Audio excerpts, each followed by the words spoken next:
Hi ಸ್ನೇಹಿತರೆ, current ಅಫೇರ್ಸ್ಗೆ ಸಂಬಂಧಿಸಿದಂತ ಪ್ರಮುಖ ಮಾಹಿತಿಯನ್ನು ತಿಳಿದುಕೊಳ್ಳೋಣ. 4-3-5 ಓಕೆ. ಏನು ಆಗಸ್ಟ್ 3-4-5 ಏನಿದೆ ಅಲ್ಲಿ ಬಂದಿರುವಂತಹ ಪ್ರಮುಖ ಪ್ರಚಲಿತ ಘಟನೆ ಬಗ್ಗೆ ಸಂಬಂಧಿಸಿದಂತ ಮಾಹಿತಿಯನ್ನು ಈ ಒಂದು ವಿಡಿಯೋದಲ್ಲಿ ಪಡೆದುಕೊಳ್ಳೋಣ. ನೀವೇನಾದ್ರೂ ನಮ್ಮ ಚಾನಲ್ಗೆ ಹೊಸಬರಾದ್ರೆ ಬೇಗನೆ ಚಾನಲ್ಗೆ ಸಬ್ಸ್ಕ್ರೈಬ್ ಆಗಿ ಸ್ನೇಹಿತರೆ. ಓಕೆ, ಮುಂದೆ ಬರುವಂತ ಪರೀಕ್ಷೆಗಳಲ್ಲಿ ಕೇಳುವಂತ ಸಂಭವನೀಯತೆ ಇರುವಂತ ಮ್ಯಾಟರ್ ಅನ್ನೇ ನಾನು ಹಾಕಿರ್ತೀನಿ ನೋಡ್ರಿ. ಮಿಸ್ ಮಾಡ್ಕೋಬೇಡ್ರಿ, ಕೊನೆವರೆಗೂ ನೋಡ್ರಿ. ಕೊನೆಯಲ್ಲಿ ಇಂಪಾರ್ಟೆಂಟ್ ಆದಂತ ಪ್ರಮುಖ ಮಾಹಿತಿಗಳು ಇರ್ತಾವ ನೋಡ್ರಿ. ಮೊದಲನೇದಾಗಿ ಯಾವ ಒಂದು ನ್ಯೂಸ್ ಇತ್ತಪ್ಪ ಅಂತಂದ್ರೆ ಋತುತಾರೆ ಯೋಜನೆ ಇತ್ತೀಚೆಗೆ ಬಂದಿದೆ. ಅದ್ರ ಬಗ್ಗೆ ಕೊಟ್ಟಿದ್ರು ನ್ಯೂಸ್ ಅಲ್ಲಿ ನೋಡ್ರಿ. ಋತುತಾರೆ ಯೋಜನೆ ಮುಂದೆ ಬರುವಂತ ಪರೀಕ್ಷೆಯಲ್ಲಿ ಕೇಳಬಹುದು. CRDR, village account, KS okay, KS officer ಕೂಡ ಬಿಟ್ಟಿದ್ದಾರೆ ನೋಡ್ರಿ. ಪ್ರಶ್ನೆ ಬಂದು ನೋಡ್ರಿ, ಇತ್ತೀಚೆಗೆ ಸುದ್ದಿಯಲ್ಲಿದ್ದ ಕರ್ನಾಟಕ ಸರ್ಕಾರದ ಋತುತಾರೆ ಯೋಜನೆಯ ಬ್ರಾಂಡ್ ಅಂಬಾಸಿಡರ್ ಆಗಿ ಯಾರು ನೇಮಕಗೊಂಡಿದ್ದಾರೆ? ಈ ಒಂದು ಋತುತಾರೆಯ ಒಂದು ಅಂಬಾಸಿಡರ್ ಆಗಿ ನೇಮಕ ಮಾಡಿದ್ದಾರೆ. ಯಾರಿಗೆ ನೇಮಕ ಮಾಡಿದ್ದಾರೆ ಅಂತ ಪ್ರಶ್ನೆ ಇಲ್ಲಿ. ಈ ಒಂದು ಪ್ರಶ್ನೆ ಸರಿಯಾದ ಉತ್ತರ ಆಪ್ಷನ್ಸ್ ಬಿ ನೋಡಿ. ರಮ್ಯಾ ಚಲನಚಿತ್ರದಲ್ಲಿ ಇವರು ಆಕ್ಟ್ ಮಾಡಿದ್ರು ನೋಡ್ರಿ. ಯಾರಪ್ಪ ಅಂತಂದ್ರೆ ರಮ್ಯಾ ಅವ್ರು. ಏನಪ್ಪಾ ಅಂತಂದ್ರೆ ಇತ್ತೀಚೆಗೆ ಋತುತಾರೆ ಯೋಜನೆಯ ಬ್ರಾಂಡ್ ಅಂಬಾಸಿಡರ್ ಆಗಿ ನೇಮಕಗೊಂಡಿದ್ದಾರೆ ರಮ್ಯಾ ಅವರು. ಇದಕ್ಕೆ ಸಂಬಂಧಿಸಿದಂತ ಮಾಹಿತಿ ನೋಡೋದಾದ್ರೆ ಕರ್ನಾಟಕ ಸರ್ಕಾರದ ದೇಶದಲ್ಲೇ ಮೊದಲ ಬಾರಿಗೆ ಈ ಒಂದು ಯೋಜನೆಯನ್ನು ಜಾರಿಗೆ ತಂದಿದೆ ಅಂತ ಹೇಳ್ಬೋದು. ಮಹಿಳೆಯರಲ್ಲಿ ಋತುಬಂಧ ಮತ್ತು ಮಾನಸಿಕ ಆರೋಗ್ಯ ನಿರ್ವಹಣೆಯ ಕುರಿತು ಜಾಗೃತಿ ಮೂಡಿಸುವುದು ಇದರ ಒಂದು ಪ್ರಮುಖ ಉದ್ದೇಶವಾಗಿರುತ್ತೆ ನೋಡ್ರಿ. ಓಕೆ, ಋತುಬಂಧ ಮತ್ತು ಮಾನಸಿಕ ಆರೋಗ್ಯದ ಬಗ್ಗೆ ಈ ಒಂದು ಕಾಳಜಿ ವಹಿಸ್ತದ. ಇದರ ಒಂದು ಅಂಬಾಸಿಡರ್ ಆಗಿ ಯಾರು ಆಯ್ಕೆ ಆಗಿದ್ದಾರೆ ಅಂದ್ರೆ ರಮ್ಯಾ ಅವರು ಆಯ್ಕೆ ಆಗಿದ್ದಾರೆ ನೋಡ್ರಿ. ಆಶಾ ಕಾರ್ಯಕರ್ತರು ಮನೆ ಮನೆ ಭೇಟಿ ನೀಡಿ ಮಹಿಳೆಯರ ಆರೋಗ್ಯ ಮತ್ತು ದತ್ತಾಂಶವನ್ನು ಸಂಗ್ರಹಣೆ ಮಾಡ್ತಾರ. ಓಕೆ, ಋತುಧಾರೆ ಯೋಜನೆ ಇತ್ತೀಚೆಗೆ ಯಾವ ಒಂದು ರಾಜ್ಯದಲ್ಲಿ ಜಾರಿಗೆ ತಂದಿದಪ್ಪ ಅಂತಂದ್ರೆ ಅದು ಕರ್ನಾಟಕದಲ್ಲೇ ಮೊದಲ ಬಾರಿಗೆ ಜಾರಿಗೆ ಬರಲಾಗಿದೆ ನೋಡ್ರಿ ಈ ಒಂದು ಯೋಜನೆ. ಇದಕ್ಕೆ ಸಂಬಂಧಿಸಿದಂತ ಸ್ಟ್ರಾಟಜಿಗೆ ನೋಡೋಣ. ಋತುಬಂಧ ಯೋಜನೆಗೆ ಸಂಬಂಧಿಸಿದಂತ ಯೋಜನೆ ಅಂದ್ರೆ ಋತುಬಂಧರ ಏನಪ್ಪಾ? ಋತುಬಂಧ ಅಂದರೆ ಏನಂತ ನೋಡೋದಾದ್ರೆ ಸಾಮಾನ್ಯವಾಗಿ 45-55 ವರ್ಷದ ಮಹಿಳೆಯರಲ್ಲಿ ಋತುಚಕ್ರವು ಶಾಶ್ವತವಾಗಿ ನಿಲ್ಲುವಂತ ನೈಸರ್ಗಿಕ ಪ್ರಕ್ರಿಯೆಯಾಗಿದೆ ಅಂತ ಹೇಳ್ತೀವಿ. ಋತುಬಂಧ ಒಂದು ಏನಪ್ಪಾ ಅಂತಂದ್ರೆ 45-55 ವಯಸ್ಸಿರ್ತಾರಲ್ಲ ಅಂತ ಒಂದು ಮಹಿಳೆಯರಲ್ಲಿ ಋತುಚಕ್ರ ಏನಪ್ಪಾ ಅಂತಂದ್ರೆ ಶಾಶ್ವತವಾಗಿ ನಿಲ್ತು ಹೋಗುತ್ತದ. ಇದು ಅಂತ ನೋಡ್ರಿ ಋತುಬಂಧ ಅಂದ್ರೆ. ಇದರಿಂದ ಪರಿಣಾಮ ಏನಪ್ಪಾ ಅಂತಂದ್ರೆ ಈ ಒಂದು ಹಂತದಲ್ಲಿ ಈಸ್ಟ್ರೋಜನ್ ಮುಂತಾದ ಹಾರ್ಮೋನುಗಳ ಒಂದು ಬದಲಾವಣೆಯಿಂದಾಗಿ ತೀವ್ರ ದೈಹಿಕ ಮತ್ತು ಮಾನಸಿಕ ಒತ್ತಡ ಉಂಟಾಗುತ್ತದ ಮಹಿಳೆಯರಲ್ಲಿ. ಓಕೆ, ಇದಕ್ಕಾಗಿ ವಿಶೇಷ ಒಂದು ಸಮಿತಿ ಕೂಡ ಮಾಡಿದ್ದಾರೆ ನೋಡ್ರಿ. ಕರ್ನಾಟಕ ಸರ್ಕಾರವು ಈ ಒಂದು ಸಮಸ್ಯೆಗಳ ಅಧ್ಯಯನದ ಮತ್ತು ಪರಿಹಾರಕ್ಕಾಗಿ ಡಾಕ್ಟರ್ ಜ್ಯೋತ್ಸ್ನಾ ಅವರ ಒಂದು ಅಧ್ಯಕ್ಷತೆಯಲ್ಲಿ ತಜ್ಞರ ಸಮಿತಿಯನ್ನು ಕೂಡ ರಚನೆ ಮಾಡಿದೆ. ಯಾವುದು? ಕರ್ನಾಟಕ ಸರ್ಕಾರ. ಯಾರ ಒಂದು ಸಮಿತಿ? ಜ್ಯೋತ್ಸ್ನಾ ಅವರ ಒಂದು ಅಧ್ಯಕ್ಷತೆಯಲ್ಲಿ ನಡೆಸಿದ್ದಾರೆ ನೋಡ್ರಿ. ಈ ಒಂದು ಋತುಬಂಧಕ್ಕೆ ಸಂಬಂಧಿಸಿದಂತ ಒಂದು ಸಮಿತಿ ಕೂಡ ಇದೆ. ಇದಕ್ಕೆ ಅಧ್ಯಕ್ಷರಾದಂದ್ರೆ ಜ್ಯೋತ್ಸ್ನಾ ಅವರು. ಓಕೆ, ಇದು ಗೊತ್ತಿರಲಿ, ಇಂಪಾರ್ಟೆಂಟ್ ನೋಡಿ ಸ್ನೇಹಿತರೆ. ಇಲ್ಲಿ ನಾವು ನ್ಯೂಸ್ ಅಲ್ಲಿ ಕೊಟ್ಟಿದ್ರು ಋತುಬಂಧದ ಮ್ಯಾಟರ್ ಕೊಟ್ಟಿದ್ರು. ಅದಕ್ಕೆ ಸಂಬಂಧಿಸಿದಂತ ಒಂದು ಪ್ರಶ್ನೆಯನ್ನು ಕೂಡ ಕೇಳಿದೀವಿ. ಅದಕ್ಕೆ ಸಂಬಂಧಿಸಿದಂತ ಉತ್ತರ ಮತ್ತು ಸ್ಟ್ರಾಟಜಿಗೆ ನಮ್ಮೊಂದು ಯೂಟ್ಯೂಬ್ ಚಾನಲ್ ಅಲ್ಲಿ ಈ ರೀತಿಯಾಗಿ ನೀಡ್ತಾ ಇದೀವಿ. ಇದರ ಒಂದು ಸದುಪಯೋಗವನ್ನು ಪಡಿಸಿಕೊಳ್ಳಿ. ನಿಮ್ಮ ಸ್ನೇಹಿತರು ಕೂಡ ಈ ಒಂದು ವಿಡಿಯೋನ ಶೇರ್ ಮಾಡ್ರಿ. ನೆಕ್ಸ್ಟ್, ಗ್ಲಾವ್ ಸರೋವರ್ ನೋಡ್ರಿ. ಇದು ಕೂಡ ನ್ಯೂಸ್ ಅಲ್ಲಿ ಇತ್ತು. ಭಾರತದ 101ನೇ ರಾಮ್ಸರ್ ತಾಣವಾಗಿ ಘೋಷಣೆ ಆದಂತ ಗ್ಲಾವ್ ಸರೋವರ ಯಾವ ರಾಜ್ಯದಲ್ಲಿ ಕಂಡು ಬರುತ್ತೆ ನೋಡ್ರಿ. ಇತ್ತೀಚೆಗೆ ಏನಪ್ಪಾ ಅಂತಂದ್ರೆ 100ನೇ ಒಂದು ರಾಮ್ಸರ್ ತಾಣವಾಗಿ ಆಯ್ಕೆ ಮಾಡಲಾಗಿತ್ತು. ಈಗ ಮತ್ತೆ 101ನೇ ಸ್ಥಾನದಲ್ಲಿ ಬಂದಿದೆ ನೋಡಿ. ಯಾವುದು? 101ನೇ ರಾಮ್ಸರ್ ತಾಣ ಯಾವ್ದು ಅಂದ್ರೆ ಅದು ಗ್ಲಾವ್ ಸರೋವರ. 101ನೇ ರಾಮ್ಸರ್ ತಾಣವಾಗಿ ಹೊರಹೊಮ್ಮಿದೆ ಅಂತ ಹೇಳ್ತೀವಿ. ಹಾಗಾದ್ರೆ ಈ ಒಂದು ಗ್ಲಾವ್ ಸರೋವರ ಯಾವ ರಾಜ್ಯದಲ್ಲಿ ಕಂಡು ಬರ್ತದೆ ಅಂತ ಕೊಟ್ಟಿದ್ದಾರೆ. ವೆರಿ ವೆರಿ ಇಂಪಾರ್ಟೆಂಟ್ ಟಾಪಿಕ್ ಗಳನ್ನೇ ಇರ್ತಾವ ನೋಡ್ರಿ ನಮ್ಮ ಒಂದು ಕ್ಲಾಸ್ ನಲ್ಲಿ. ಗ್ಲಾವ್ ಸರೋವರ ಯಾವ ಒಂದು ರಾಜ್ಯದಲ್ಲಿ ಕಂಡು ಬರುತ್ತೆ ಅಂತ ನೋಡೋದಾದ್ರೆ ಇದಕ್ಕೆ ಸರಿಯಾದ ಉತ್ತರ ಅರುಣಾಚಲ ಪ್ರದೇಶದಲ್ಲಿ ಕಂಡು ಬರ್ತದ ಗ್ಲಾವ್ ಸರೋವರ.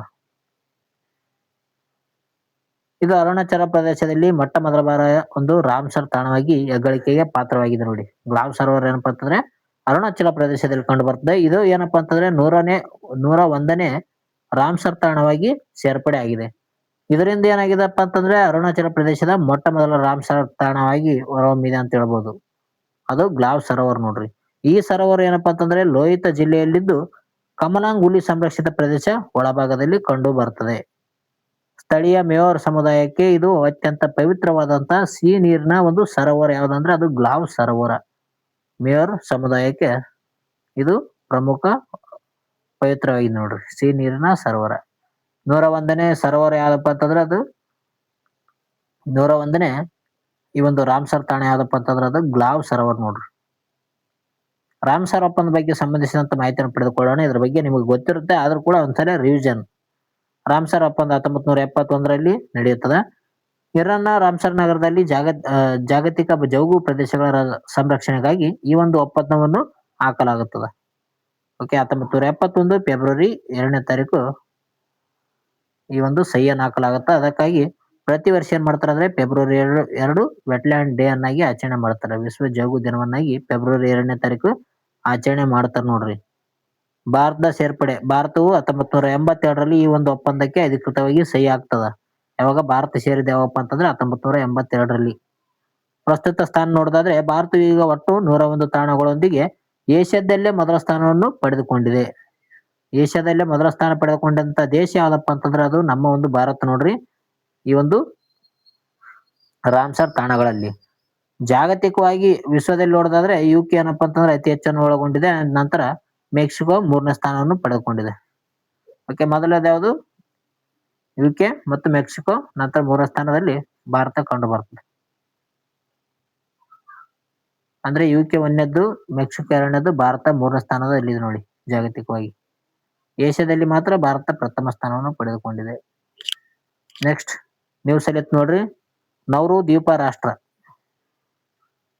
ಇತ್ತೀಚೆಗೆ ತನ್ನ ಅಧಿಕೃತ ಹೆಸರನ್ನು ರಿಪಬ್ಲಿಕ್ ಆಫ್ ನೌಹೋರ್ ಎಂದು ಬದಲಾಯಿಸಿಕೊಂಡಂತ ದ್ವೀಪ ರಾಷ್ಟ್ರ ಯಾವ ಸಾಗರದಲ್ಲಿ ಕಂಡು ಬರ್ತದೆ?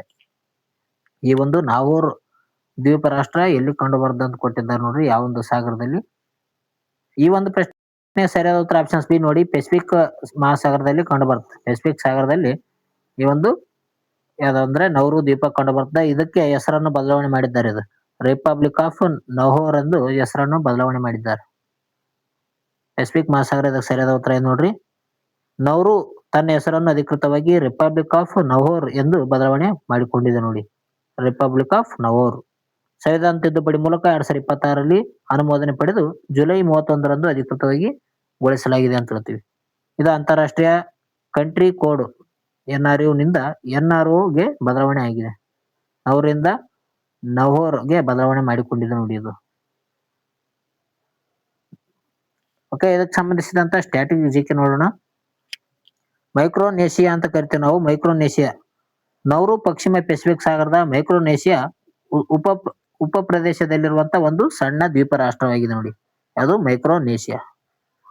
ಇದರ ಒಂದು ವಿಸ್ತೀರ್ಣ ನೋಡಿದಾದ್ರೆ ವ್ಯಾಟಿಕನ್ ಸಿಟಿ ಮತ್ತು ಮೊನಾಕ್ ನಂತರ ನೌರು ಪ್ರಪಂಚದ 3ನೇ ಅತಿ ಸಣ್ಣ ದೇಶವಾಗಿದೆ. ನೋಡ್ರಿ, ನಾಳೆ ಪರೀಕ್ಷೆಯಲ್ಲಿ ಏನ್ ಕೇಳಬಹುದು, ಅತ್ಯಂತ ಚಿಕ್ಕ ಸಣ್ಣ ದೇಶ ಯಾವ್ದಪ್ಪ ಅಂತಂದ್ರೆ ಅದು ವ್ಯಾಟಿಕನ್ ಸಿಟಿ. ಇದರ ನಂತರ ಯಾವ್ದಿದೆ, ಮೊನಾಕೋ ಇದೆ. ಅದರ ನಂತರ ನೌರು ಇದೆ ನೋಡಿ. ನೌರು ಏನಪ್ಪಾ ಅಂತಂದ್ರೆ 3ನೇ ಚಿಕ್ಕ ರಾಷ್ಟ್ರವಾಗಿದೆ. ಇದರ ಆರ್ಥಿಕತೆ ನೋಡೋದಾದ್ರೆ ಈ ಒಂದು ದ್ವೀಪವು ಹಿಂದೆ ರಂಜಕ ಗಣಿಗಾರಿಕೆಯಲ್ಲಿ ಅತ್ಯಂತ ಪ್ರಸಿದ್ಧ ಆಗಿರ್ತದ ನೌರು. ನೆಕ್ಸ್ಟ್ ಭೋಗಾಪುರಂ ವಿಮಾನ ನಿಲ್ದಾಣ. ಇದಕ್ಕೆ ಸಂಬಂಧಿಸಿದ ಮಾಹಿತಿ ನೋಡೋಣ. ಇತ್ತೀಚೆಗೆ ಉದ್ಘಾಟನೆಗೊಂಡಂತ ಭೋಗಾಪುರಂ ಅಂತಾರಾಷ್ಟ್ರೀಯ ವಿಮಾನ ನಿಲ್ದಾಣ ಯಾವ ರಾಜ್ಯದಲ್ಲಿ ಕಂಡು ಬರ್ತದೆ? ಇದಕ್ಕೆ ಅಲ್ಲೂರು ಸೀತಾರಾಮರಾಜು ವಿಮಾನ ನಿಲ್ದಾಣ ಎಂದು ಕರೀತಾರೆ ನೋಡ್ರಿ. ಓಕೆ ನೋಡ್ರಿ, ಪರೀಕ್ಷೆಯಲ್ಲಿ ಕೇಳಬಹುದು. ಅಲ್ಲೂರು ಸೀತಾರಾಮರಾಜು ವಿಮಾನ ನಿಲ್ದಾಣ ಯಾವ್ದಪ್ಪ ಅಂತಂದ್ರೆ ಅದು ಭೋಗಾಪುರಂ ವಿಮಾನ ನಿಲ್ದಾಣ. ಇದು ಯಾವ ರಾಜ್ಯದಲ್ಲಿ ಕಂಡು ಬರ್ತದೆ ನೋಡೋದಾದ್ರೆ ಇದಕ್ಕೆ ಸರಿಯಾದ ಉತ್ತರ ಆಪ್ಷನ್ಸ್ ಬಿ, ಆಂಧ್ರ ಪ್ರದೇಶದಲ್ಲಿ ಕಂಡು ಬರ್ತದೆ. ಓಕೆ, ಆಂಧ್ರ ಪ್ರದೇಶದ ಇದಕ್ಕೆ ಸರಿಯಾದ ಉತ್ತರ ಏನ್ ನೋಡ್ರಿ, ಪ್ರಧಾನಿ ಮೋದಿ ಅವರು ಆಂಧ್ರ ಪ್ರದೇಶದ ವಿಜಯನಗರಂ ಜಿಲ್ಲೆಯಲ್ಲಿ ಈ ಒಂದು ವಿಮಾನ ನಿಲ್ದಾಣವನ್ನು ಉದ್ಘಾಟನೆ ಮಾಡಿದ್ದಾರೆ. 5,640 ಕೋಟಿ ವೆಚ್ಚದಲ್ಲಿ GMR ಗ್ರೂಪ್ PPP ಮಾದರಿಯಲ್ಲಿ ಇದನ್ನು ನಿರ್ಮಿಸಲಾಗುತ್ತಿದೆ ಅಂತ ಹೇಳ್ತೀವಿ. ಅಂದ್ರೆ PPP ಅಂದ್ರೆ ಏನಂದ್ರೆ ಪಬ್ಲಿಕ್ ಪ್ರೈವೇಟ್ ಪಾರ್ಟ್ನರ್ಶಿಪ್ ಅಂತ ಕರೀತಾರ. ಈ ಒಂದು ವಿಮಾನ ನಿಲ್ದಾಣವು ಆಂಧ್ರದ ಸಾಂಸ್ಕೃತಿಕ ಗುರುತಾದಂತ ಫ್ಲೈಯಿಂಗ್ ಫಿಶ್ ಎಂದು ಥೀಮ್ ಅನ್ನು ಆಧರಿಸಿದೆ ಅಂತ ಹೇಳ್ತೀವಿ. ಆರುವ ಮೀನ್ ಅಂತ ಕರಿತಾರೆ ನೋಡ್ರಿ, ಫ್ಲೈಯಿಂಗ್ ಫಿಶ್. ಈ ಒಂದು ವಿಮಾನ ನಿಲ್ದಾಣದ ಒಂದು ಪ್ರಮುಖ ಥೀಮ್ ಆಗಿದೆ. ಇತ್ತೀಚೆಗೆ ಕೇಳಬಹುದು, ಈ ಒಂದು ವಿಮಾನ ನಿಲ್ದಾಣ ಯಾವ ರಾಜ್ಯದಲ್ಲಿ ಕಂಡು ಬರ್ತದೆ ಅಂದ್ರೆ ಆಂಧ್ರ ಪ್ರದೇಶದಲ್ಲಿ. ಈಗ ಸ್ಟ್ರಾಟಜಿಕಲ್ಲಿ ವಿಮಾನ ನಿಲ್ದಾಣಗಳ ವಿಧಗಳ ಬಗ್ಗೆ ತಿಳಿದುಕೊಳ್ಳೋಣ. ನೋಡ್ರಿ, ಕೇಳಿದ್ರು ಗ್ರೀನ್ ಫೀಲ್ಡ್ ವಿಮಾನ ನಿಲ್ದಾಣ. ಇತ್ತೀಚೆಗೆ ಪೊಲೀಸ್ ಕಾನ್ಸ್ಟೇಬಲ್ ಪರೀಕ್ಷೆಯಲ್ಲಿ ಆದಂತ ಒಂದು ಆನ್ಸರ್ ಏನಪ್ಪಾ ಅಂತಾರೆ ಆ ಒಂದು ಪ್ರಶ್ನೆಗೆ ಗ್ರೀನ್ ಫೀಲ್ಡ್ ವಿಮಾನ ನಿಲ್ದಾಣ. ವಿಮಾನ ನಿಲ್ದಾಣದ ಮೇಲೆ ಪ್ರಶ್ನೆ ಕೇಳಿದ್ರು ನೋಡ್ರಿ. ಬೆಂಗಳೂರು ಮತ್ತು ಹೈದರಾಬಾದ್ ವಿಮಾನ ನಿಲ್ದಾಣಗಳು ಯಾವ ಒಂದು ಮಾದರಿಯನ್ನು ಹೊಂದಿದೆವಪ್ಪ ಅಂತಂದ್ರೆ ಅದು ಗ್ರೀನ್ ಫೀಲ್ಡ್ ಮಾದರಿಯನ್ನು ಹೊಂದಿದೆ. ಪರಿಸರ ಸ್ನೇಹಿಯಾಗಿ ಸಂಪೂರ್ಣವಾಗಿ ಹೊಸ ಜಾಗತಿಕ ಶೂನ್ಯದಿಂದ ನಿರ್ಮಿಸುವಂತ ಯೋಜನೆ ಇದಾಗಿರುತ್ತೆ ನೋಡ್ರಿ. ಉದಾಹರಣೆಗೆ ಭೋಗಪುರಂ. ಅದೇ ರೀತಿ ಬ್ರೌನ್ ಫೀಲ್ಡ್ ಅಂತ ಕೇಳ್ತಾರೆ ಇದು. Brown field airport. ಅಸ್ತಿತ್ವದಲ್ಲಿರುವಂತಹ ಹಳೆಯ ವಿಮಾನ ನಿಲ್ದಾಣದ ಮೂಲ ಸೌಕರ್ಯವನ್ನು ನವೀಕರಿಸುವುದು ಅಥವಾ ವಿಸ್ತರಿಸುವುದು ಬ್ರೌನ್ ಫೀಲ್ಡ್ ಅಂತ ಕರಿತೀವಿ ನೋಡ್ರಿ. ನೆಕ್ಸ್ಟ್ ಇದರ ಒಂದು ವಿಶೇಷತೆ ನೋಡೋದಾದ್ರೆ, ಆಂಧ್ರ ಪ್ರದೇಶದ ವಿಭಜನೆ ನಂತರ ನಿರ್ಮಾಣಗೊಂಡಂತ ರಾಜ್ಯದ ಮೊದಲ ಗ್ರೀನ್ ಫೀಲ್ಡ್ ವಿಮಾನ ನಿಲ್ದಾಣ ಎಂಬ ಹೆಗ್ಗಳಿಕೆಗೆ ಈ ಒಂದು ವಿಮಾನ ನಿಲ್ದಾಣ ಪಾತ್ರವಾಗಿದೆ. ಭೋಗಪುರಂ ವಿಮಾನ ನಿಲ್ದಾಣ ಎಲ್ಲಿ ಕಂಡು ಬರ್ತದೆ ಅಂದ್ರೆ ಆಂಧ್ರ ಪ್ರದೇಶದಲ್ಲಿ ಕಂಡು ಬರ್ತದೆ. ನೆಕ್ಸ್ಟ್ GSI ಮಹಾನಿರ್ದೇಶಕ ನೇಮಕ ಆಗಿದ್ದಾರೆ ನೋಡ್ರಿ ಇತ್ತೀಚೆಗೆ. ಭಾರತೀಯ ಭೂವೈಜ್ಞಾನಿಕ ಸಮೀಕ್ಷೆಯ ಮೊದಲ ಮಹಿಳಾ ಮಹಾನಿರ್ದೇಶಕರಾಗಿ ಯಾರು ನೇಮಕಗೊಂಡಿದ್ದಾರೆ? Okay, geographical survey of India ಇದರ ಒಂದು ಮಹಿಳಾ ನಿರ್ದೇಶಕರಾಗಿ ಇತ್ತೀಚೆಗೆ ಯಾರು ಆಯ್ಕೆಯಾಗಿದ್ದಾರೆ ಅಂತ ನೋಡೋದಾದ್ರೆ, ಇದಕ್ಕೆ ಸರಿಯಾದ ಉತ್ತರ ವರ್ಷ ಅಶೋಕ್ ಆಂಗ್ಲಾವೆ ನೋಡ್ರಿ. ಇದಕ್ಕೆ ಸರಿಯಾದ ಉತ್ತರ ವರ್ಷ ಅಶೋಕ್ ಆಂಗ್ಲಾವೆ. ಇವರು GSI ನ 54ನೇ ಮಹಾನಿರ್ದೇಶಕರಾಗಿ ಇತ್ತೀಚೆಗೆ ಅಧಿಕಾರ ವಹಿಸಿಕೊಂಡಿದ್ದಾರೆ ನೋಡ್ರಿ. 54ನೇ ಇದು ನೋಡ್ರಿ ಇಂಪಾರ್ಟೆಂಟ್. ಇತ್ತೀಚೆಗೆ ಏನಂದ್ರೆ 54ನೇ ಮಹಾನಿರ್ದೇಶಕರಾಗಿ ಯಾರು ಅಧಿಕಾರ ವಹಿಸಿಕೊಂಡಿದ್ದಾರಪ್ಪ ಅಂತಂದ್ರೆ ಅದು ವರ್ಷ ಅಶೋಕ್ ಆಂಗ್ಲಾವೆ. ಈ ಒಂದು ಸಂಸ್ಥೆಯ 176 ವರ್ಷಗಳ ಇತಿಹಾಸದಲ್ಲಿ ಈ ಒಂದು ಅತ್ಯುನ್ನತ ಹುದ್ದೆಗೇರಿದಂತ ಮೊದಲ ಮಹಿಳೆ ಎಂಬ ಹೆಗ್ಗಳಿಕೆಗೆ ಇವರು ಪಾತ್ರರಾಗಿದ್ದಾರೆ ಅಂತ ಹೇಳ್ಬೋದು. ಇವರು ಹಿರಿಯ ಪ್ಯಾಲಿಯೋಎಂಟಾಲಜಿಸ್ಟ್ ಆಗಿ ಕಾರ್ಯ ಕೂಡ ನಿರ್ವಹಿಸಿದ್ದಾರೆ. ಅಪಾರ ಅನುಭವ ಹೊಂದಿರುವಂತ ಮಹಿಳೆ ಆಗಿದ್ದಾರೆ ನೋಡ್ರಿ. ಇದು ಕೂಡ GK ಬಂದಿದೆ ನೋಡಿ ಇಲ್ಲಿ. ಓಕೆ, ಪ್ಯಾಲಿಯೋಎಂಟಾಲಜಿಸ್ಟ್ ಅಂದ್ರೆ ಏನಪ್ಪಾ ಅಂತಂದ್ರೆ ಪಳೆಯುಳಿಕೆಯ ಶಾಸ್ತ್ರಜ್ಞ ಎಂಬ ಒಂದು ಮಾಹಿತಿಯನ್ನು ಹೇಳ್ತದೆ. ಅದು ಪ್ಯಾಲಿಯೋಎಂಟಾಲಜಿ ಅಂದ್ರೆ ಯಾವ ಒಂದು ಇದಕ್ಕೆ ಸಂಬಂಧಿಸಿದೆಪ್ಪ ಅಂತಂದ್ರೆ ಅದು ಪಳೆಯುಳಿಕೆಗೆ ಸಂಬಂಧಿಸಿದೆ. ಸ್ಟ್ಯಾಟಿಕ್ ನೋಡಿಕೊಳ್ಳೋಣ. GSI ಅಂದ್ರೆ ಏನಪ್ಪಾ ಅಂತಂದ್ರೆ ಜಿಯೋಲಾಜಿಕಲ್ ಸರ್ವೆ ಆಫ್ ಇಂಡಿಯಾ ಅಂತ ಕರಿತೇವೆ. ಇದು ಸ್ಥಾಪನೆ ಆಗಿದ್ದು 1851ರಲ್ಲಿ ಇದು ಸ್ಥಾಪನೆ ಆಗ್ತದ. ಇದು ಗಣಿ ಸಚಿವಾಲಯದ ಅಡಿಯಲ್ಲಿ ಕಂಡು ಬರ್ತದೆ ನೋಡ್ರಿ. ಖನಿಜಗಳು ಮತ್ತು ಭೂವಿಜ್ಞಾನ ಪರಿಶೋಧನೆ ಇದರ ಒಂದು ಪ್ರಮುಖ ಕಾರ್ಯವಾಗಿರ್ತದೆ. ಇದರ ಒಂದು ಕೇಂದ್ರ ಕಚೇರಿಯಲ್ಲಿ ಕಂಡು ಬರ್ತಂದ್ರೆ ಕೋಲ್ಕತ್ತಾದಲ್ಲಿ ಇದರ ಒಂದು ಕೇಂದ್ರ ಕಚೇರಿ ಕಂಡು ಬರ್ತದೆ ಅಂತ ಹೇಳ್ಬೋದು. 1851ರಲ್ಲಿ ಸ್ಥಾಪನೆ ಆಗಿದೆ. GSI ಅಂದ್ರೆ ಜಿಯೋಗ್ರಾಫಿಕಲ್ ಸರ್ವೆ ಆಫ್ ಇಂಡಿಯಾ. ಅಂದ್ರೆ ಇದರ ಫುಲ್ ಫಾರ್ಮ್ ಕೂಡ ಕೇಳಬಹುದು. ಜಿಯೋಗ್ರಾಫಿಕಲ್ ಸರ್ವೆ ಆಫ್ ಇಂಡಿಯಾ ಅಂತ ಹೇಳ್ತೀವಿ. ಸರ್ವೆ ಆಫ್ ಇಂಡಿಯಾ ಇದು ಸ್ಥಾಪನೆ ಆಗಿದೆ 1767ರಲ್ಲಿ ಈ ಒಂದು ಸರ್ವೆ ಆಫ್ ಇಂಡಿಯಾ ಸ್ಥಾಪನೆ ಆಗ್ತದೆ. ಇದು ವಿಜ್ಞಾನ ಮತ್ತು ತಂತ್ರಜ್ಞಾನ ಸಚಿವಾಲಯದ ಅಡಿಯಲ್ಲಿ ಬರ್ತದೆ ನೋಡ್ರಿ. ದೇಶದ ಅಧಿಕೃತ ನಕ್ಷೆ ಮತ್ತು ಸಮೀಕ್ಷೆ ತಯಾರಿಸುವುದು ಇದರ ಒಂದು ಪ್ರಮುಖ ಕಾರ್ಯವಾಗಿರುತ್ತೆ. ಅದು ಸರ್ವೆ ಆಫ್ ಇಂಡಿಯಾದು. ಇಲ್ಲಿ ಜಿಯೋಗ್ರಾಫಿಕಲ್ ಸರ್ವೆ ಆಫ್ ಇಂಡಿಯಾ ಅಂದ್ರೆ ಅದು ಬೇರೆ, ಗಣಿ ಸಚಿವಾಲಯದ ಅಡಿಯಲ್ಲಿ ಬರ್ತದೆ. ಇದು ವಿಜ್ಞಾನ ತಂತ್ರಜ್ಞಾನದ ಸಚಿವಾಲಯದ ಅಡಿಯಲ್ಲಿ ಬರ್ತದೆ ನೋಡ್ರಿ. ಡಾಕ್ಟರ್ MS ಕೃಷ್ಣನ್ ರವರು GSI ನ ಮೊದಲ ಒಂದು ಭಾರತೀಯ ಮುಖ್ಯಸ್ಥರಾಗಿರ್ತಾರೆ ನೋಡ್ರಿ. ಇದು ಕೂಡ ಇಂಪಾರ್ಟೆಂಟ್. ಮೊದಲ ಒಂದು GSI ನ ಒಂದು ಮುಖ್ಯಸ್ಥರು ಯಾರಪ್ಪ ಅಂತಂದ್ರೆ ಡಾಕ್ಟರ್ MS ಕೃಷ್ಣನ್ ನೋಡ್ರಿ. ಯಾವ ರೀತಿಯಾಗಿ ನಮ್ಮ ಒಂದು ಯೂಟ್ಯೂಬ್ ಚಾನಲ್ ನಲ್ಲಿ ಇಂತ ಒಂದು ನಿಮಗೆ ಪರೀಕ್ಷೆಗೆ ಅನುಕೂಲ ಆಗಲ್ಲ ಅಂತ ವಿಡಿಯೋನ ತರ್ತಿದೀನಿ. ಮಿಸ್ ಮಾಡ್ಕೋಬೇಡ್ರಿ. ನಿಮ್ಮ ಸ್ನೇಹಿತರು ಕೂಡ ಶೇರ್ ಮಾಡಿ ಗಾಯ್ಸ್. ನೆಕ್ಸ್ಟ್ PM ಕಿಸಾನ್ ಯೋಜನೆ ಬಗ್ಗೆ ನ್ಯೂಸ್ ಅಲ್ಲಿ ಕೊಟ್ಟಿದ್ರು. ಪ್ರಧಾನಮಂತ್ರಿ ಕಿಸಾನ್ ಸಮ್ಮಾನ್ ನಿಧಿ ಯೋಜನೆಯ ಒಂದು ಕೇಂದ್ರ ಸರ್ಕಾರವು ಯಾವ ಒಂದು ವರ್ಷದವರೆಗೆ ವಿಸ್ತರಣೆ ಮಾಡಿದೆ? ಪ್ರಧಾನಮಂತ್ರಿ ಕಿಸಾನ್ ಸಮ್ಮಾನ್ ನಿಧಿ ಯೋಜನೆ ಯಾವ್ದಕ್ಕೆ ಸಂಬಂಧಿಸಿದಪ್ಪ ಅಂತಂದ್ರೆ ಇದು ರೈತರಿಗೆ ಸಂಬಂಧಿಸಿದ ಅಂತ ಹೇಳ್ತೀವಿ. ಕಿಸಾನ್ ಅಂತ ಬಂದಾಗ ರೈತ ಅಂತ ನೀವು ತಿಳಿದುಕೊಳ್ಬೇಕು. ಇದಕ್ಕೆ ಸರಿಯಾದ ಉತ್ತರ ಆಪ್ಷನ್ಸ್ ಬಿ ನೋಡಿ. 2030-31ರವರೆಗೂ ಏನಪ್ಪಾ ಅಂತಂದ್ರೆ ಅದರ ಒಂದು ವರ್ಷವನ್ನು ವಿಸ್ತರಣೆ ಮಾಡಿದೆ. 5 ವರ್ಷದವರೆಗೆ ವಿಸ್ತರಣೆ ಮಾಡಿದೆ ನೋಡಿ. 5 ವರ್ಷ ವಿಸ್ತರಣೆ ಮಾಡಿದೆ. ಇದ್ರ ಬಗ್ಗೆ ನಾನು ಆಲ್ರೆಡಿ ಹೇಳಿದೆ ಅನ್ಕೊಂತೀನಿ. ಮತ್ತೊಂದ್ಸಲ ರಿವಿಷನ್ ಆದಂಗ ಆಗುತ್ತಾ. ಮತ್ತೆ ಈ ಸಲ ಡೀಟೇಲ್ ಆಗಿದೆ. 2030-31 ಇದಕ್ಕೆ ಸರಿಯಾದ ಉತ್ತರ ನೋಡ್ರಿ. ಈ ಒಂದು ರೈತ ಪರ ಯೋಜನೆಯನ್ನು ಮುಂದಿನ 5 ವರ್ಷಗಳ ಕಾಲ ವಿಸ್ತರಣೆ ಮಾಡಲಾಗುತ್ತಿದೆ. 2026-27ರಿಂದ 2030-31ರವರೆಗೂ ವಿಸ್ತರಣೆ ಮಾಡಿದರೆ 5 ವರ್ಷಗಳವರೆಗೆ. ಅರ್ಹ ರೈತ ಕುಟುಂಬಗಳಿಗೆ ವಾರ್ಷಿಕವಾಗಿ 6,000 ರೂಪಾಯಿ ಆರ್ಥಿಕ ಬೆಂಬಲವನ್ನು ನೀಡ್ತಾರೆ ನೋಡ್ರಿ. 3 ರೀತಿಯ ಒಂದು ಸಮಾನ ಕಂತುಗಳಲ್ಲಿ ನೀಡಲಾಗ್ತದೆ. ಅಂದ್ರೆ 4 ತಿಂಗಳಿಗೊಮ್ಮೆ 2,000 ರೂಪಾಯಿಯನ್ನು ಹಾಕುತ್ತಾರೆ. ಇದ್ರ ಬಗ್ಗೆ ಹೇಳಿದ್ದೆ ನಾನು, ನೋಡ್ಕೊಳ್ರಿ. ಈ ಯೋಜನೆ ಆರಂಭವಾದ್ದರಿಂದ ಇಲ್ಲಿವರೆಗೆ ಒಟ್ಟು 23 ಕಂತುಗಳಲ್ಲಿ 4.47 ಲಕ್ಷ ಕೋಟಿ ರೂಪಾಯಿಗಳನ್ನು ರೈತರಿಗೆ DBT ಮೂಲಕ ಹಂಚಿಕೆ ಮಾಡಲಾಗಿದೆ ನೋಡಿ. 4.47 ಲಕ್ಷ ಕೋಟಿ ರೂಪಾಯಿ. ಯೋಜನೆಗಳ ವಿಧಗಳ ಬಗ್ಗೆ ನೋಡೋದಾದ್ರೆ ಸೆಂಟ್ರಲ್ ಸೆಕ್ಟರ್ ಸ್ಕೀಮ್ 5 ನೋಡಿ. ಇದೊಂದು ಸೆಂಟ್ರಲ್ ಸೆಕ್ಟರ್ ಸ್ಕೀಮ್ ಅಂದ್ರೆ ಇದರ ಒಂದು ಪೂರ್ತಿ ಕಾರ್ಯ ಕೇಂದ್ರ ಸರ್ಕಾರವೇ ನಿರ್ವಹಿಸ್ತದೆ. ಅಂದ್ರೆ 100% ಅಷ್ಟು ಅನುದಾನ ಮತ್ತು ಜಾರಿಯ ಜವಾಬ್ದಾರಿಯನ್ನು ಕೇಂದ್ರ ಸರ್ಕಾರದೇ ಆಗಿರ್ತದೆ ನೋಡ್ರಿ. ಉದಾಹರಣೆಗೆ PM Kisan. Okay, PM Kisan ಇದಕ್ಕೆ ಉದಾಹರಣೆ ಆಗಿದೆ ಅಂತ ಹೇಳ್ಬೋದು.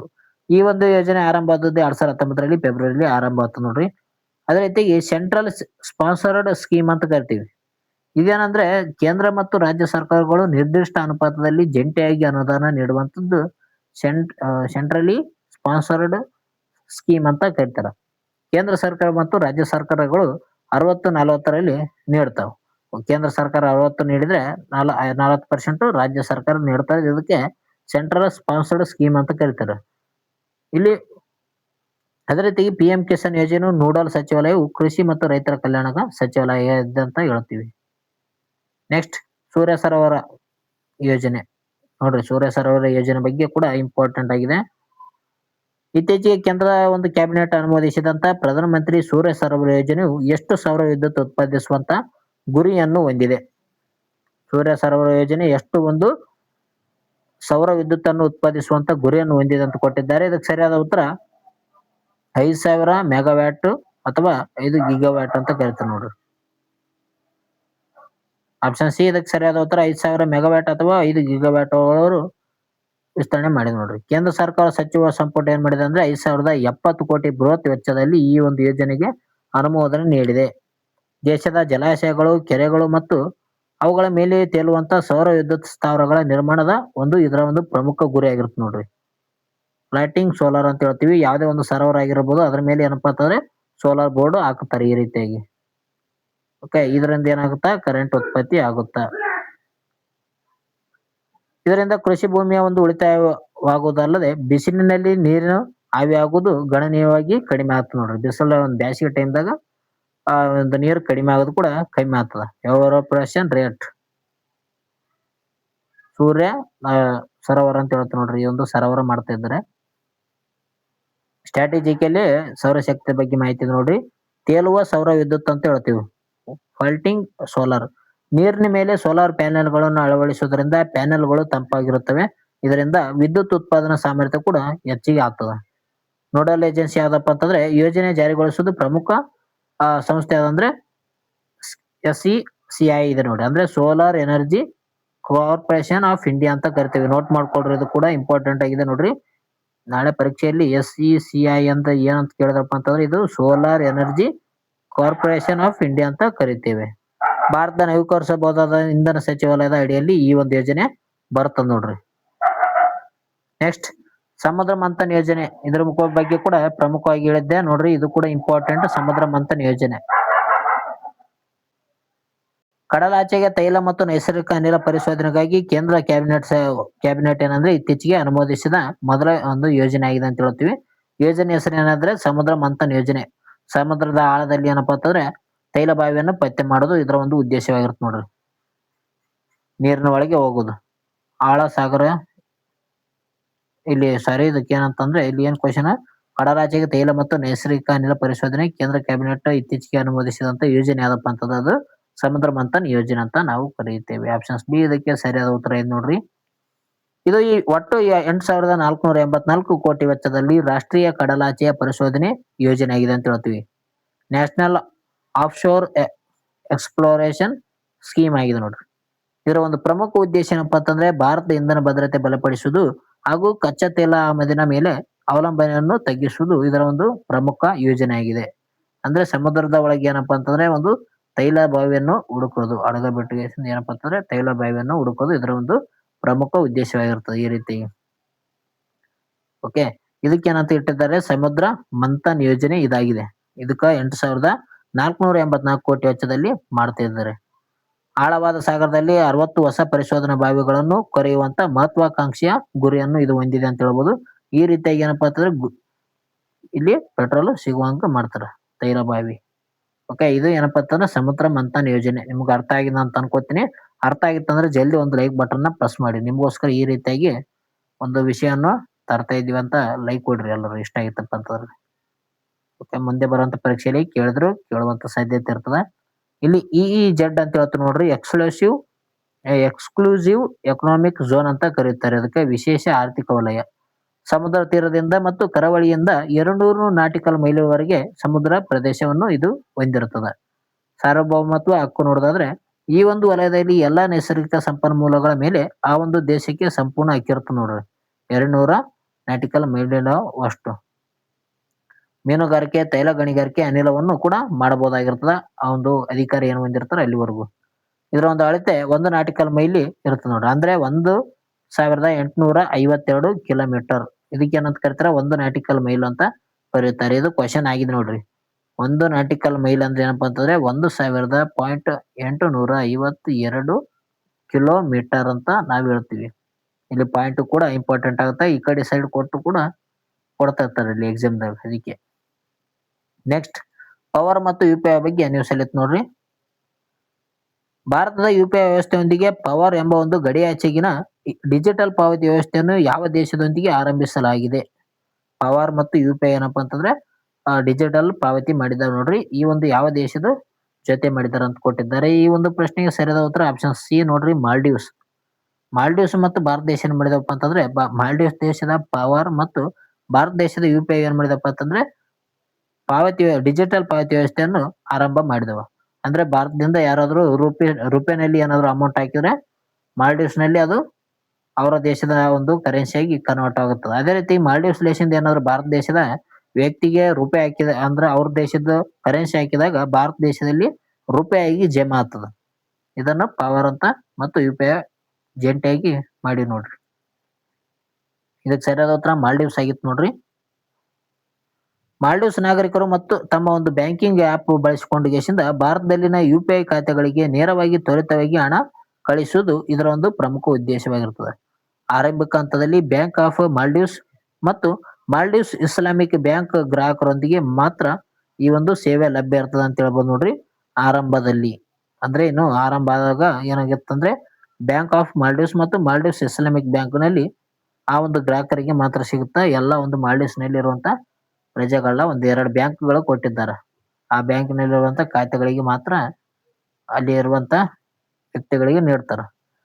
ಕುಟುಂಬ ನಿರ್ವಹಣೆ, ವೈದ್ಯಕೀಯ ಮತ್ತು ಶಿಕ್ಷಣ ಉದ್ದೇಶಗಳಿಗಾಗಿ ತಿಂಗಳಿಗೆ ಗರಿಷ್ಠ 24,000 ಅಷ್ಟು ಅಮೌಂಟ್ ಅನ್ನು ಏನಪ್ಪಾ ಅಂತಂದ್ರೆ ವರ್ಗಾವಣೆ ಮಾಡಲು ಅವಕಾಶ ಮಾಡಿದ್ದಾರೆ. ಈ ಮಾಲ್ಡೀವ್ಸ್ ದೇಶದಲ್ಲಿರುವಂತ ಭಾರತೀಯರು ಏನಪ್ಪಾ ಅಂತಂದ್ರೆ ಏನಾದ್ರು ಇಂಡಿಯಾದಲ್ಲಿರುವಂತ ತಮ್ಮ ಒಂದು ಕುಟುಂಬಕ್ಕೆ ಅಮೌಂಟ್ ಕೊಡ್ಬೇಕಪ್ಪ ಅಂತಂದ್ರೆ ಆ ಒಂದು ಯಾವ ಬ್ಯಾಂಕ್ ಅಂದ್ರೆ ಬ್ಯಾಂಕ್ ಆಫ್ ಮಾಲ್ಡೀವ್ಸ್ ಮತ್ತು ಮಾಲ್ಡೀವ್ಸ್ ಇಸ್ಲಾಮಿಕ್ ಬ್ಯಾಂಕ್ ಅಲ್ಲಿ ಏನಪ್ಪಾ ಅಂತಂದ್ರೆ ಅಕೌಂಟ್ ತೆಗೆದಗೇಶಿಂದ ಅವರು ಅಲ್ಲೇಶಿಂದ ಫೋನ್ ಪೇ ಮೂಲಕ ಹಾಕಿದ್ರೆ ಇಲ್ಲಿ 24,000 ರೂಪಾಯಿ ಅಷ್ಟು ಏನಪ್ಪಾ ಅಂತಂದ್ರೆ ಅವರು ಅಮೌಂಟ್ ಅನ್ನು ಪೇ ಮಾಡಬಹುದಾಗಿದೆ. UPI ಮತ್ತು NPCI ಬಗ್ಗೆ ಸ್ಟ್ರಾಟಜಿಕಲ್ ನೋಡೋಣ. UPI ಅಂತಂದ್ರೆ ಯೂನಿಫೈಡ್ ಪೇಮೆಂಟ್ ಇಂಟರ್ಫೇಸ್ ಅಂತ ಕರಿತೀವಿ. ಇದು ಕೂಡ ಇಂಪಾರ್ಟೆಂಟ್. UPI ಭಾರತದಲ್ಲಿ ರಿಯಲ್ ಟೈಮ್ ಪಾವತಿ ವ್ಯವಸ್ಥೆಯಲ್ಲಿ ಕ್ರಾಂತಿಯನ್ನು ತಂದಂತ ಅತ್ಯಾಧುನಿಕ ತಂತ್ರಾಂಶ ಆಗಿದೆ. ಇತ್ತೀಚೆಗೆ UPI ಅನ್ನು ಅಳವಡಿಸಿಕೊಂಡಂತ 10ನೇ ಒಂದು ದೇಶ ಯಾವ್ದಂತ ನೀವೇನ್ ಮಾಡ್ಬೇಕು, ಕಮೆಂಟ್ ಮಾಡ್ರಿ. ಕಮೆಂಟ್ ಮಾಡಿ ಸ್ನೇಹಿತರೆ. ಈ ಒಂದು 10ನೇ ದೇಶ ಯಾವ್ದು, ಇತ್ತೀಚೆಗೆ UPI ಅನ್ನು ಅಳವಡಿಸಿಕೊಂಡಂತ ದೇಶ ಯಾವ್ದಂತ ಕಮೆಂಟ್ ಮಾಡ್ರಿ. ನೆಕ್ಸ್ಟ್, ಅದೇ ರೀತಿಯಾಗಿ NPCI ಅಂತ ಕರಿತೀವಿ ನೋಡ್ರಿ, national payments corporation of India ಅಂತ ಕರಿತೀವಿ. UPI ಅನ್ನು ಅಭಿವೃದ್ಧಿ ಪಡಿಸಿದಂತ ಲಾಭರಹಿತ ಸಂಸ್ಥೆ ಇದಾಗಿರ್ತದೆ. NPCI ಏನಪ್ಪಾ ಅಂತಂದ್ರೆ UPI ಅನ್ನು ಅಭಿವೃದ್ಧಿ ಪಡಿಸದ. ಇದು RBI ಮತ್ತು ಭಾರತೀಯ ಬ್ಯಾಂಕ್ಗಳ ಸಂಘದ ಜಂಟಿ ಉಪಕ್ರಮ ಆಗಿದೆ ನೋಡ್ರಿ. ಇದು ಸ್ಥಾಪನೆ ಯಾವಂದ್ರೆ 2008ರಲ್ಲಿ ಪೇಮೆಂಟ್ಸ್ ಮತ್ತು ಸೆಟಲ್ಮೆಂಟ್ ಆಕ್ಟ್ 2007 ಅಡಿಯಲ್ಲಿ ಇದನ್ನು ಸ್ಥಾಪನೆ ಮಾಡ್ತಾರೆ 2008ರಲ್ಲಿ. ನೆಕ್ಸ್ಟ್, ಇತ್ತೀಚಿನ ವಿಸ್ತರಣೆಯ ನಂತರ ಕರ್ನಾಟಕದ ನೂತನ ಸಚಿವ ಸಂಪುಟ ಒಟ್ಟು ಗಾತ್ರ ಎಷ್ಟಾಗಿದೆ ಅಂತ ಕೊಟ್ಟಿದ್ದಾರೆ, ಮುಖ್ಯಮಂತ್ರಿಯನ್ನು ಸೇರಿಕೊಂಡು. ಇದಕ್ಕೆ ಸರಿಯಾದ ಉತ್ತರ ಆಪ್ಷನ್ ಸಿ ನೋಡಿ, 34 ಆಗಿದೆ. 33 ಒಂದು ಮಂತ್ರಿಗಳು ಇರ್ತಾರೆ, ಒಬ್ರು ಏನಪ್ಪಾ ಅಂತಾರೆ ಮುಖ್ಯಮಂತ್ರಿ ಇರ್ತಾರೆ. ಟೋಟಲಿಗೆ 34 ಆಗಿದೆ. ಸಚಿವರು 33, CM ಒಬ್ರು ನೋಡ್ರಿ. 19 ನೂತನ ಶಾಸಕ ಸಚಿವರಾಗಿ ಪ್ರಮಾಣ ವಚನ ಸ್ವೀಕರಿಸಿದ್ದಾರೆ. ಇತ್ತೀಚೆಗೆ ಸಚಿವ ಸಂಪುಟದಲ್ಲಿ ಯಾವುದೇ ರೀತಿಯಾದಂತ ಮಹಿಳೆಯರಿಲ್ಲ ನೋಡ್ರಿ. ಎಲ್ಲರೂ 19 ಜನ ಇದ್ದಾರೆ. ಇನ್ನೊಬ್ರು ಕೂಡ ಆಯ್ಕೆ ಮಾಡುವಂತ ಸಾಧ್ಯತೆ ಇರುತ್ತ. ಆದ್ರೂ ಕೂಡ ಈ ಒಂದು ಸಚಿವ ಸಂಪುಟದಲ್ಲಿ ಯಾವುದೇ ರೀತಿಯಾದಂತ ಮಹಿಳೆಯರಿಲ್ಲ. ನೂತನ ವಿಧಾನಸಭೆ ಸ್ಪೀಕರ್ ಆಗಿ ಇತ್ತೀಚೆಗೆ GS ಪಾಟೀಲ್ ರವರನ್ನು ಆಯ್ಕೆ ಮಾಡಲಾಗಿದೆ. ಯಾವುದು ವಿಧಾನಸಭೆ ಸ್ಪೀಕರ್ ಯಾರಿದ್ದಾರೆ ಅಂತ ಕೇಳಿದ್ರೆ ನಾಳೆ ಪರೀಕ್ಷೆಯಲ್ಲಿ GS ಪಾಟೀಲ್ ನೋಡ್ರಿ, ನೆನ್ಪಿಟ್ಕೊಳ್ರಿ. GS ಪಾಟೀಲ್ ಈಗ ವಿಧಾನಸಭೆ ಸ್ಪೀಕರ್ ಆಗಿ ಆಯ್ಕೆ ಮಾಡಿದ್ದಾರೆ ನೋಡ್ರಿ.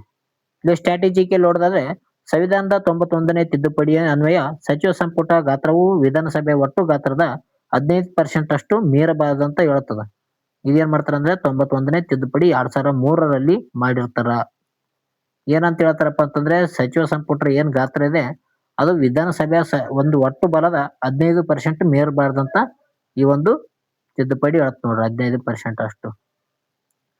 ಇಲ್ಲಿ 224 ಇಂಟು 15% ಅಂದ್ರೆ 33.6 ಅಂದ್ರೆ ಗರಿಷ್ಠ 34 ಅಷ್ಟು ಬರ್ತದ. ಓಕೆ ನೋಡ್ರಿ ಇಂಪಾರ್ಟೆಂಟ್ ಆಗಿರ್ತ ನೋಡ್ರಿ. ಕೊನೆಯದಾಗಿ ಒನ್ಲೈನರ್ಸ್ ಬಂದಿದ್ದ ನೋಡ್ರಿ. ತೆರಿಗೆ ವಿಧೇಯಕ 2026 ಎಲೆಕ್ಟ್ರಾನಿಕ್ಸ್ ಉತ್ಪಾದನೆ ಮತ್ತು ವಜ್ರ ವ್ಯಾಪಾರ ಸಂಸ್ಥೆಗಳಿಗೆ ನೀಡಲಾದಂತಹ ತೆರಿಗೆ ವಿನಾಯಿತಿ ಅವಧಿಯನ್ನು 2041 ವಿಸ್ತರಣೆ ಮಾಡಿದ್ದಾರೆ. ಮಹಿಳಾ T20 ಏಷ್ಯಾಕಪ್ 2026 ಮುಂಬರುವ ಟೂರ್ನಿಯು ಆಗಸ್ಟ್ 28ರಿಂದ UAE ನಲ್ಲಿ ನಡೆಯಲಿದೆ. ಅಂದ್ರೆ ಯುನೈಟೆಡ್ ಅರಬ್ ಎಮಿರೇಟ್ಸ್ ನಲ್ಲಿ ಈ ಒಂದು ಮಹಿಳಾ T20 ಏಷ್ಯಾ ಕಪ್ ನಡೀತದೆ ನೋಡ್ರಿ.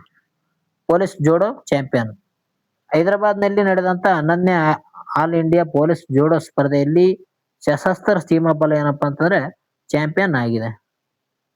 ಸಶಸ್ತ್ರ ಸೀಮಾ ಬಲ ಏನಾಗಿದೆ ಅಂದ್ರೆ ಪೊಲೀಸ್ ಜೋಡೋ ಸ್ಪರ್ಧೆಯಲ್ಲಿ ಚಾಂಪಿಯನ್ ಆಗಿದೆ ನೋಡ್ರಿ. ಇದು ಕೂಡ ಇಂಪಾರ್ಟೆಂಟ್. 11ನೇ ಆಲ್ ಇಂಡಿಯಾ ಪೊಲೀಸ್ ಜೋಡೋ ಸ್ಪರ್ಧೆಯಲ್ಲಿ SSB ಏನಪ್ಪಾ ಅಂತಂದ್ರೆ ಚಾಂಪಿಯನ್ ಆಗಿದೆ.